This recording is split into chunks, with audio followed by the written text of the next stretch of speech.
Assalamualaikum warahmatullahi wabarakatuh. Apa kabar pemerhati budaya dimanapun Anda berada? Hari ini saya Marah Bangun kedatangan seorang tamu yang istimewa berkenaan dengan Hari Disabilitas Internasional. Dalam hal ini kami akan berbicara mengenai perihal budaya di kalangan disabilitas. Siapakah dia? Dia adalah O'Brien Torang Sianipar. Apa kabar, bro? Waduh, Sudah berapa hari di Jakarta? saya izin ya buka. Oh iya, betul. Apa kabar? Iya. Jadi walaupun Sianipar tapi berasal dari Sumatera Selatan. Aneh juga itu kan dari barat, timur, dari utara terus ke selatan. Ini gimana ini kira-kira karakter yang ada perjalanan Anda sendiri? Ya, jadi memang itulah bahwasannya Indonesia sangat kaya dengan budaya, kaya dengan keberaneka-ragaman. Oleh karena itu kita diberikan kesempatan untuk bisa bekerja dimanapun di bumi Pertiwi ini, di bumi Ibu Pertiwi ini. Memang saya lahir di Pematang Siantar di Sumatera Utara dan saya mengikuti merantau ke Jakarta, tapi sekarang saya bekerja di Sumatera Selatan. Itulah dinamika hidup. Dan Anda disabilitas ya seperti ya? Iya. Bila ceritakan bisa jadi disabilitas. Tadinya normal tapi sekarang disabilitas ya, seperti itu. Itu kenapa kira-kira? Baik, tapi sebelum saya berbicara lebih jauh tentang disabilitas atau dunia disabilitas, mohon maaf, perkenalkan, izinkan saya untuk pertama sekali menyapa saudara-saudara kita yang ada di gempa Gunung Semeru di Lumajang, Jawa Timur. Pintu hati kita terketuk dan bagaimana kita harus bisa tersenyum di sini menikmati udara segar, padahal saudara-saudara kita tuh ditimpa bencana. Oleh karena itu, dalam hal ini saya menyampaikan turut prihatin. Semoga disabilitas di sana juga dapat tertangani dengan baik sebagai satu kesatuan yang tidak terpisahkan. Sekali lagi doa kami sampaikan kepada saudara-saudara kita di Lumajang, Jawa Timur. Semoga duka segera berakhir dan semoga gempa atau bencana-bencana ini tidak ada lagi di Indonesia dan COVID juga segera musnah dari muka Ibu Pertiwi bahkan dari dunia ini. Oke, baik, kembali kepada hajat Anda datang ke Jakarta dalam Hari Disabilitas Internasional ini. Kira-kira perjuangan apa yang akan Anda lakukan untuk kaum disabilitas? Baik, mungkin kalau dikatakan perjuangan itu adalah bukan hanya berbicara about myself, tetapi ini adalah peran serta dari kita semua.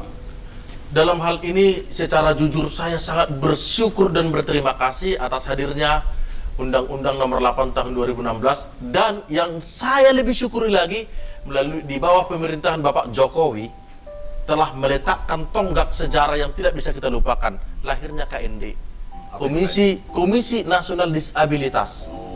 Kapan itu? Nah, kemarin dilantik pertanggal 1 Desember. Memang baru beberapa hari yang lalu. Ini isunya lagi hangat ini. Tetapi saya mengatakan selama ini, bahkan beberapa tahun terakhir ini itu selalu didengungkan. Coba kita lihat, undang-undang itu lahir tahun 2016. Menurut aturan, menurut hukum itu harusnya 5 tahun sesudah undang-undang itu terbit. Maaf, 2 bulan sesudah undang-undang itu terbit. Tapi pada kenyataannya, realitanya 5 tahun sesudah itu kita harus menunggu. Ini adalah mimpi yang telah diwujudkan oleh Bapak Jokowi.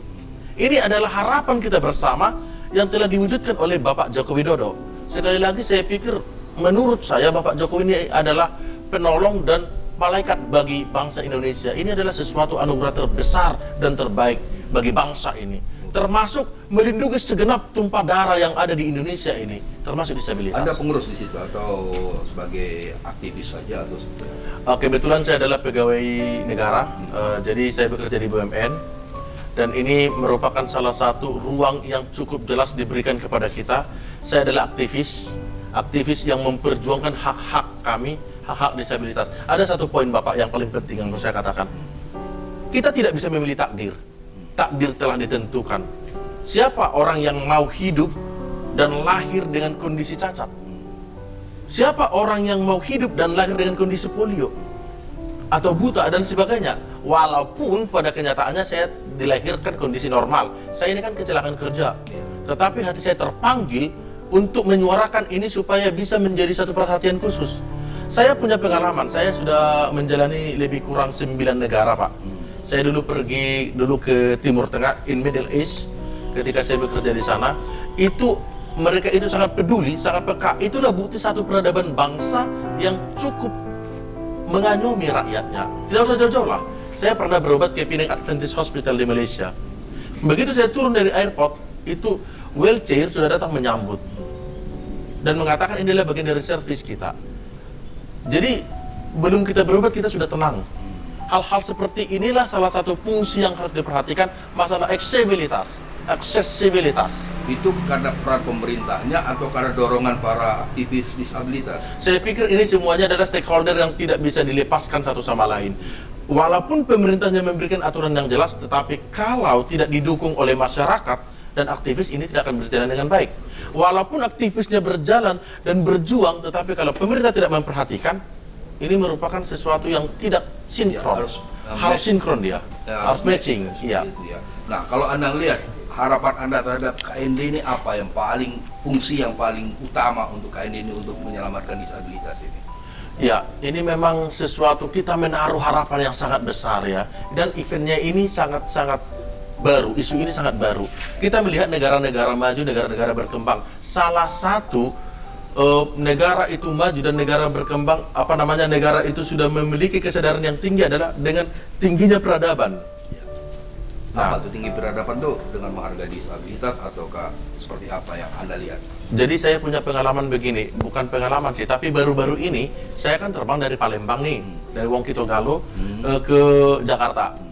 Saya melihat itu untuk setara bandara internasional pun itu belum ramah disabilitas. Jadi contohnya, padahal itu gerbang ya, gerbangnya itu pintu itulah itulah wajah. Orang begitu nyampe ke satu negara itu kan harus melihat dulu airport atau bandara di sana. Ya. Nah, itu adalah wajah.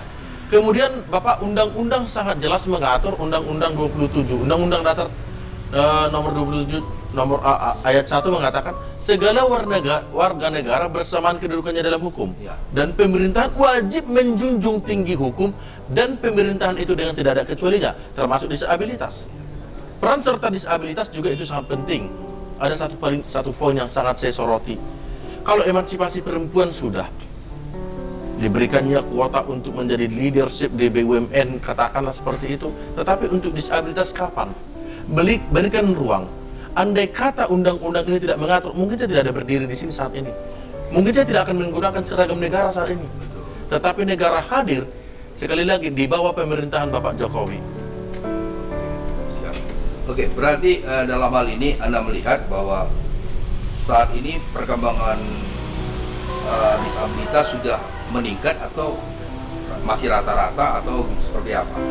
Saya mendengar juga dari beberapa teman, jadi adanya kontroversi dan pro kontra terhadap KND yang terpilih dan segala macam.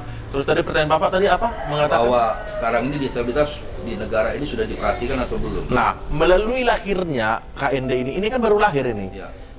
Tolong kita berikan kesempatan. Kita tidak bisa langsung mengatakan ini sudah berhasil apa tidak, karena kita belum melihat buah dari hasil ini semua.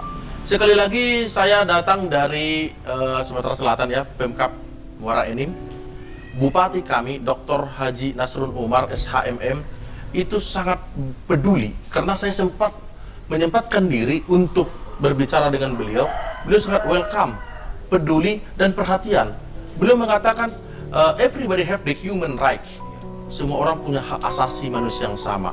Oleh karena itu kita harus mendukung program Bapak Jokowi baik di Pemkab dan di Pemda. Satu hal lagi yang paling penting adalah tolong dilahirkan perda terhadap disabilitas, jadi itu semua bisa terlindungi. Sampai sekarang itu belum ada, Pak. Oke, baik, menarik perbincangan ini, nanti kita akan lanjutkan.